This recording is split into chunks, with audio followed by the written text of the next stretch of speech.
We have discussed at length on this channel the notion of using fast-acting testosterone. Stuff like testosterone cream, the scrotal stuff, and testosterone propionate. I think some folks probably step back from that and ask well, why? Cypionate is widely available. All of the clinics prescribe it and have it, and it is their first line of defense, against problems related to libido and erections and testosterone for men that want to go on TRT. So why shouldn't we just use that? Why shouldn't everybody just use testosterone cypionate? Well, as I've described on this channel, I'm happy to have popularized the idea because it's helped thousands of people. Long esters of testosterone are not always easy and can come with a lot of fucking challenges. And if you look at it, those challenges can be solved by just switching to a fast-acting modality of TRT. Like cream or like prop. So what I want to do in this video is give you 5 clear reasons. This is why people have such a problem on cypionate and these problems are resolved with the right strategy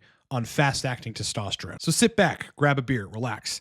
Let's break down the 5 major reasons to switch to a fast-acting testosterone ester.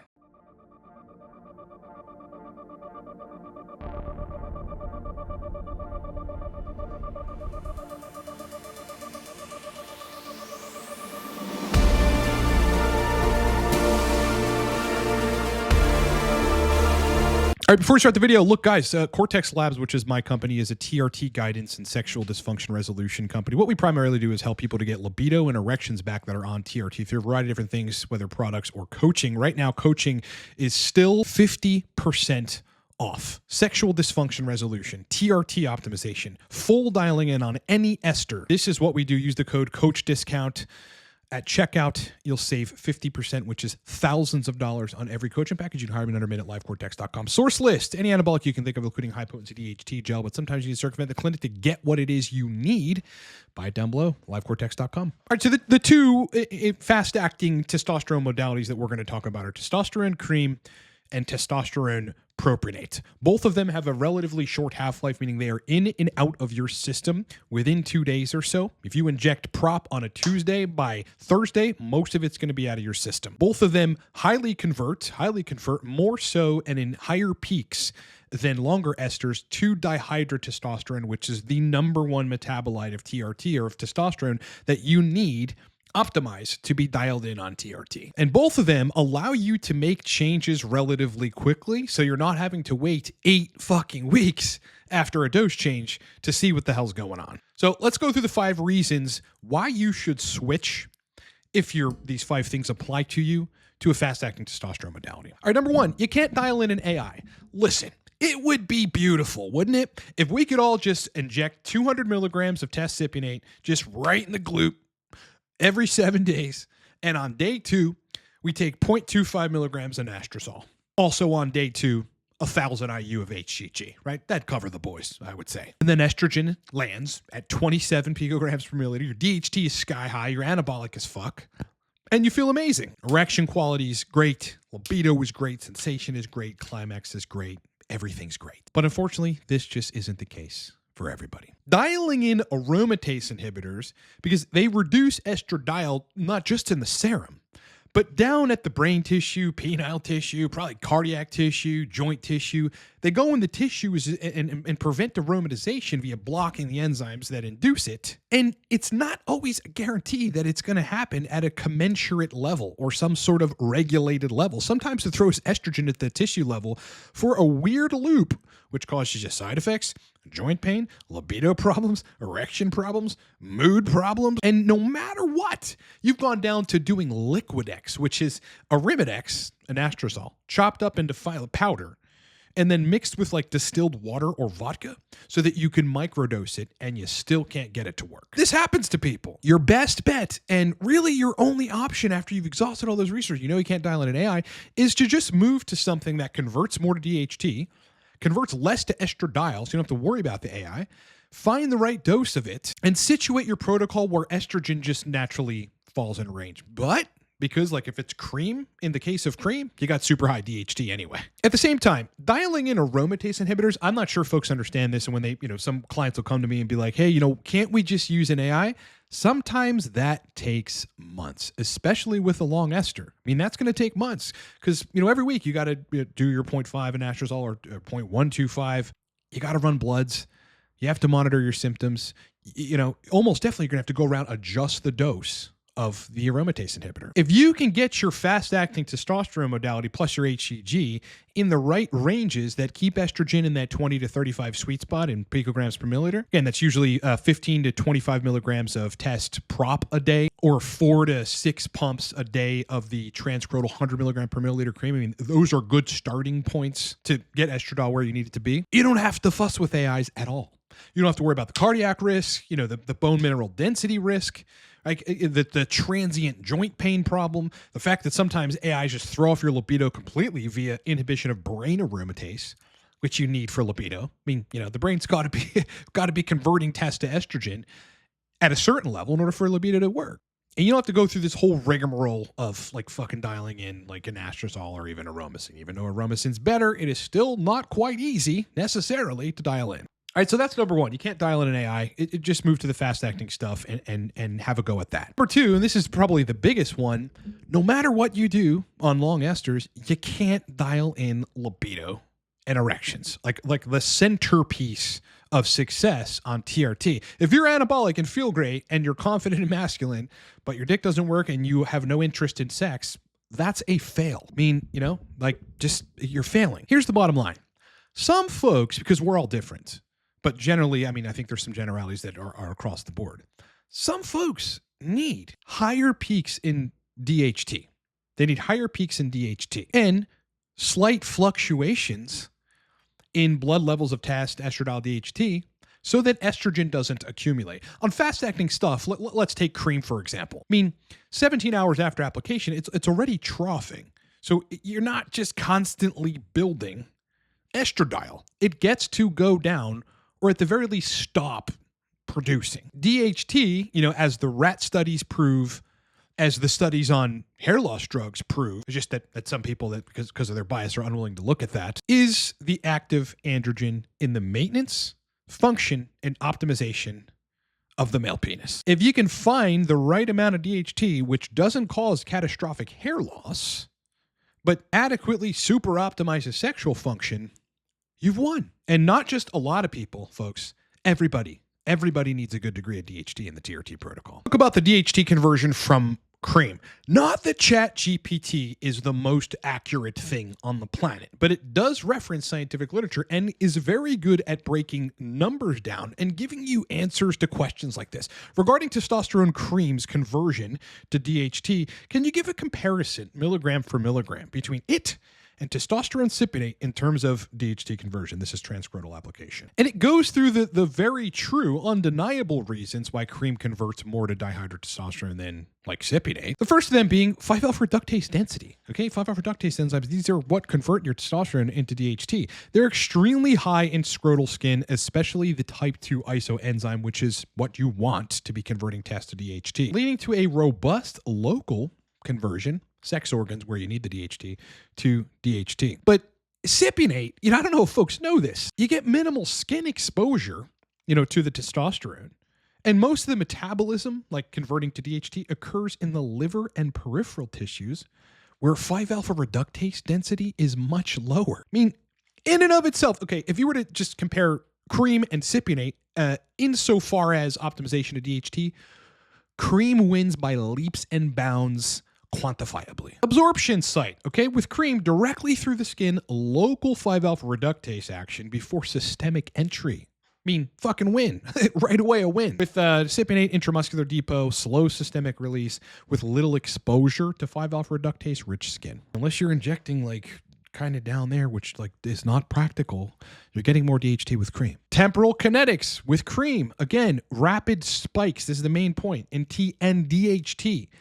In my estimation, 2 to 6 hours based on the literature, but the chat is saying 2 to 4 hours post-application. You know, whereas with cypionate, slow and stable release over 5 to 7 days with a lower DHT to T ratio. Now, these are the lower concentration creams, but like at 25 milligrams cream, the 2% stuff, which is in the literature, and the 50% or the 50 milligram cream, 2% stuff, I mean, you're getting 4 to 5x higher yield of DHT compared to injectables. And in the higher concentration stuff, 5 to 6 times higher yield of DHT compared to injectables. Think about what happens with the 100 milligram per milliliter stuff or the 200 milligram per milliliter stuff. You're getting fucking DHT for decades. Per milligram of testosterone administered, scrotal cream generates 4 to 8 times more circulating DHT than Cypionate, sometimes even higher depending on application area and frequency. So some people are just going to need the DHT peaks, especially folks that have been dealing with long esters for a while and they have like some degree of sexual dysfunction via lack of DHT exposure and over exposure of estradiol. They're going to need more DHT and they're going to need those peaks. So that's reason number 2. You can't dial in libido and erections on a long ester. You got to move to something like cream or something like prop, which has not the same DHT conversion, but a better DHT conversion and higher peaks than Cypionate. Number 3 reason to switch to a fast-acting modality, and a lot of people are guilty of this, is you sabotage your own protocol because you want to change things too quickly. Listen, if you're on Cypionate or Anathate, you got to understand that you are now resigned to have to wait 6 to 8 weeks after any change you make to see both where estradiol is on the bloods and to gauge symptoms, sexual function, etc. I'm telling you, a lot of folks that come to me for coaching, one major reason they're not dialed in is because they just can't wait long enough. It's been 4 weeks, libido erections aren't great, and they're like, this is heading in the wrong direction. Meanwhile, at week 8, it would have been amazing. It's just a transient interim period where numbers are changing and shit's getting down to homeostasis, but then folks change stuff. Oh, I felt better on the higher doses. I was more anabolic. Let me just go back and try to dial in Masteron as an example. Without waiting enough time, people will make these drastic dose reductions, like call it from like 120 milligrams a week to 70 or 75 milligrams a week. And they had previously dropped from like 150 or 180, but sexual function wasn't coming back. So they go, oh, after 4 weeks, nothing's changing here. Things may be a little worse. Let me drop it again.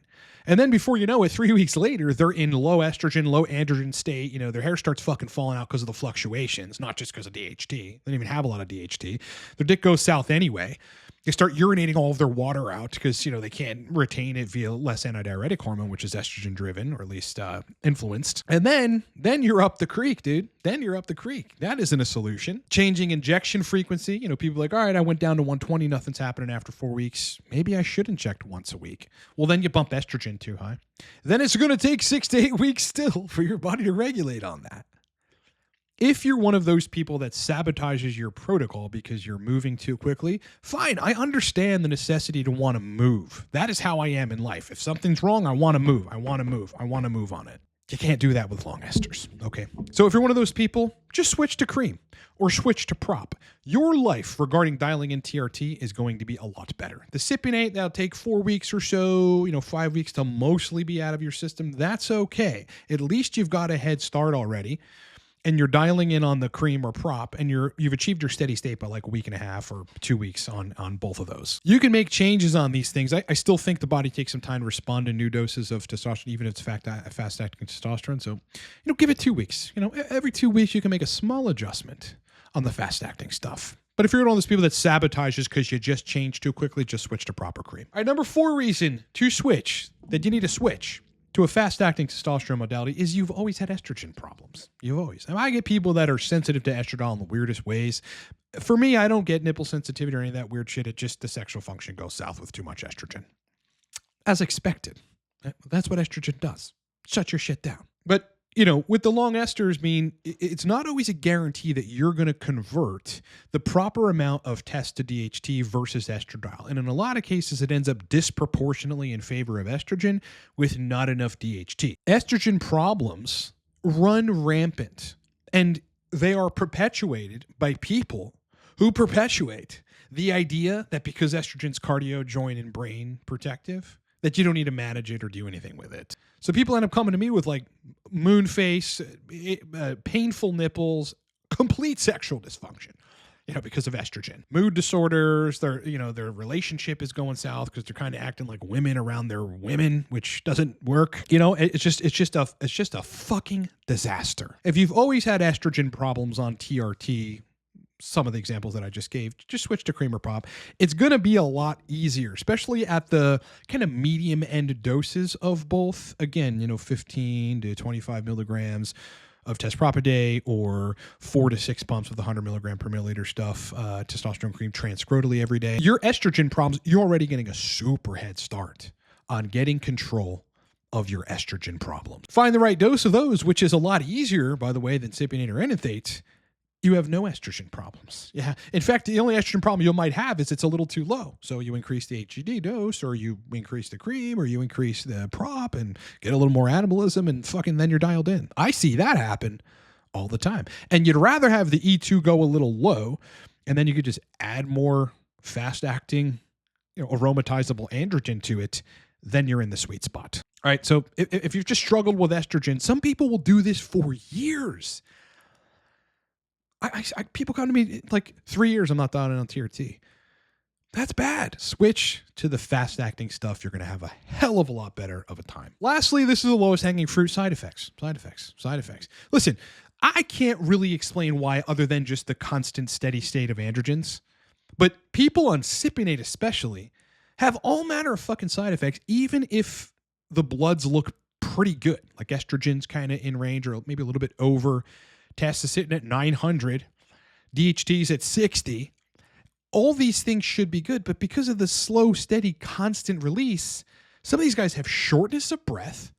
They've got like numb, tingling limbs. So when you're sleeping, you're laying on your arm a little bit, like falls asleep faster. This is not a good sign. And they've got, biomarkers that reflect this, one of them at least, which is H&H, right? High hematocrit, high hemoglobin. Or it's at the top of the range, but not quite over, but they're still having the symptoms because they're just constantly being exposed to the production of red blood cells. And they have no break.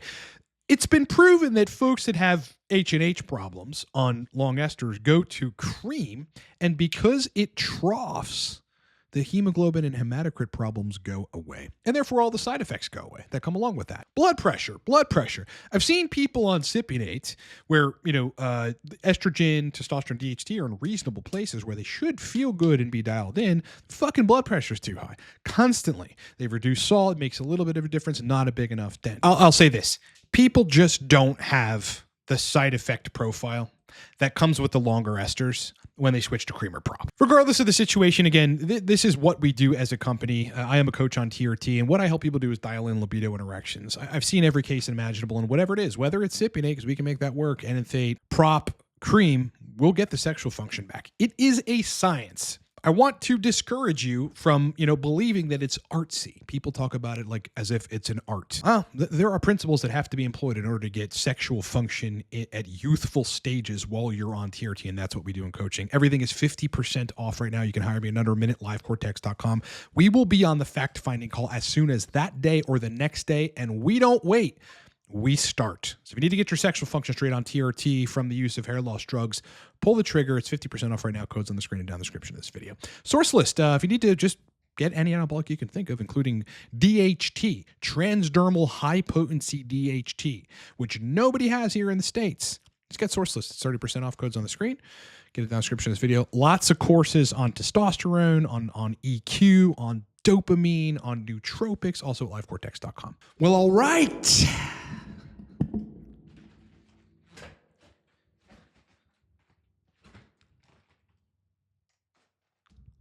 What is wrong with this chair?